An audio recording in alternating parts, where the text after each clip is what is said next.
Mulching पेपरवर hole मारण्याचे काम आणि उन्हात मिळालेला थंड पाण्याचा आनंद. नमस्कार मंडळी, सर्वांना रामकृष्ण हरी. आज पुन्हा एकदा आपल्या शेतातून तुमच्याशी गप्पा मारण्यासाठी आलो आहे. शेतकऱ्याचे जीवन हे रोज नवनवीन कामाने भरलेलेच असते. प्रत्येक दिवस काहीतरी नवीन शिकवून जातो आणि प्रत्येक कामामागे मेहनत, आशा आणि संघर्ष दडलेलाच असतो. आजचा आमचा दिवसही असाच मेहनतीचा पण मनाला समाधान देणारा होता.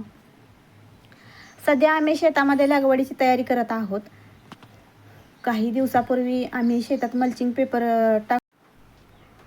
मंडळी, शेतामध्ये प्रत्येक काम महत्त्वाचे असते. बाहेरून पाहणाऱ्यांना कदाचित हे काम सोपे वाटेल, पण प्रत्यक्षात दिवसभर उन्हात उभं राहून मल्चिंग पेपरवर होल मारणे हे खूप मेहनतीचे काम आहे. प्रत्येक होल योग्य जागेवर आणि योग्य अंतरावर असणे आवश्यक असते, कारण त्यावरच पुढे रोपाची वाढ आणि उत्पन्न अवलंबून असते. आम्ही सकाळपासूनच शेतात कामाला सुरुवात केली होती. हातात साधन घेऊन एकामागून एक होल मारत होतो. सूर्य वर येत गेला तसे ऊनही वाढू लागले. दुपारपर्यंत तर इतके कडक ऊन पडले की अंगातून घामाच्या धारा वाहू लागल्या. पण शेतकऱ्याला उन्हाची सवय असते. पिकाच्या भविष्यासाठी तो कोणत्याही परिस्थितीत काम करतच राहतो. मल्चिंग पेपरचा उपयोग अनेक प्रकारे होतो. जमिनीतील ओलावा टिकून राहतो, तण कमी उगवते आणि पिकाची वाढ चांगली होते. त्यामुळे आजकाल अनेक शेतकरी मल्चिंग पेपरचाच वापर करत आहेत.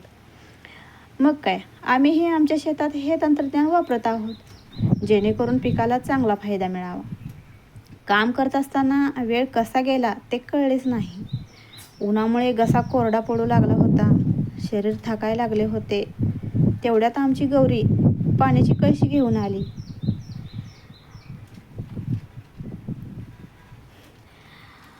त्या क्षणी आम्हाला जणू काही मोठा आधार मिळाला. उन्हात काम करत असताना थंड पाण्याचा एक घोट सुद्धा अमृतासारखा वाटतो हो. तिने आणलेले पाणी पाहून आम्हाला खूप आनंद झाला. आम्ही काम थोडा वेळ थांबवले आणि बसून पाणी पिलो. थोडं बसलो. कडक उन्हात ते थंडगार पाणी पिताना जो आनंद मिळाला, काय सांगायचं तुम्हाला, तो शब्दात सांगणं कठीणच आहे. शेतकऱ्याच्या आयुष्यात असे छोटे छोटे क्षण खूप मोठे आनंद देऊन जातात. ते शेतकऱ्यालाच माहीत आणि ते शेतकरीच जाणो, ते दुसऱ्यांना नाही कळायचं. शेतामध्ये पैसा महत्त्वाचा आहेच, पण त्याहून अधिक महत्त्वाचे असते कुटुंबाचे प्रेम आणि साथ. ज्या घरातली माणसं शेतकऱ्याला, आपल्या घरातल्या शेतकरी जो पुरुष असतो किंवा स्त्री असते त्यांना साथ देते, ती खूप महत्त्वाची असते. जर घरातल्यांची साथ असेल तरच आपली शेती चांगली पिकू शकते आणि आपल्याला त्यात फायदा मिळू शकतो. जेव्हा घरातील माणसे आपल्यासोबत उभी राहतात तेव्हा कोणतेही काम कठीण वाटतच नाही. उन्हात काम करत असताना पाण्याची साधी बाटली जरी कोणी घेऊन आलं तर त्याचा आनंद शेतकऱ्याला शब्दात सुद्धा सांगता येत नाही. मग पाणी पिऊन थोडा आराम केल्यानंतर आम्ही पुन्हा उठून कामाला सुरुवात केली. अजून अनेक होल मारायचे होते. आता तर निम्म रान झालं होतं, अजून निम्म रान होतं. प्रत्येक ओळीमागे मोजमाप करून काळजीपूर्वक काम करत होतो, कारण पुढे याच जागेवर रोप लावले जाणार होते. प्रत्येक रोप निरोगी वाढावे आणि चांगले उत्पन्न मिळावे यासाठी सुरुवातीची तयारी व्यवस्थित असणे आवश्यक असते. म्हणून मंडळी, अनेक लोकांना बाजारात मिळणारे फळे आणि भाज्या दिसतात, पण त्यामागे असलेली शेतकऱ्याची मेहनत फार कमी लोकांना दिसते.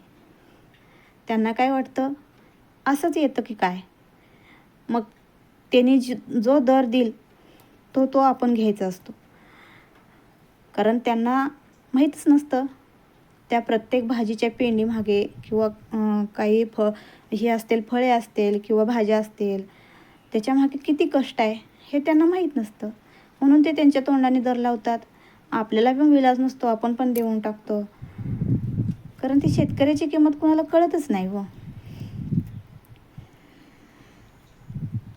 एक रोप लावण्यापूर्वी किती तयारी करावी लागते, किती कष्ट घ्यावे लागतात हे फक्त शेतकरीच जाणतो. शेतीची मशागत, ठिबक व्यवस्था, मल्चिंग पेपर, होल मारणे, रोप लावणे, पाणी देणे, त्या रोपाला औषध फवारणे, त्यांना म्हणूनच मंडळी, शेतामध्ये प्रत्येक दिवस नवीन असतो. प्रत्येक दिवस काहीतरी शिकवतो. आज मल्चिंग पेपरवर होल मारण्याचे काम केले, उद्या रोपे लावू, त्यानंतर पिकाची काळजी घेऊ. अशाच मेहनतीतून आणि आशेच्या बळावर शेतकरी आपले जीवन जगत असतो. आजचा आमचा अनुभव तुम्हाला सांगितला. जर तुम्हालाही हा अनुभव आवडला असेल तर आमच्या शेतातील अशा नवीन अनुभवासाठी आमच्यासोबत जोडलेले राहा. धन्यवाद मंडळी. पुन्हा भेटूया एका नव्या दिवसासह, नव्या कामासह आणि नव्या अनुभवासह. तर सर्वांना पुन्हा एकदा रामकृष्ण हरी. सर्वांनी आपली काळजी घ्या. आम्हीही आमची काळजी घेऊ. तुम्हीही तुमची काळजी घ्या. मस्त राहा, मजेत राहा आणि शेतातील प्रत्येक संकटाला तोंड देण्याची ताकद ठेवा. तर अशीच पुढच्या व्हिडिओमध्ये भेटूया. चला तर बाय बाय.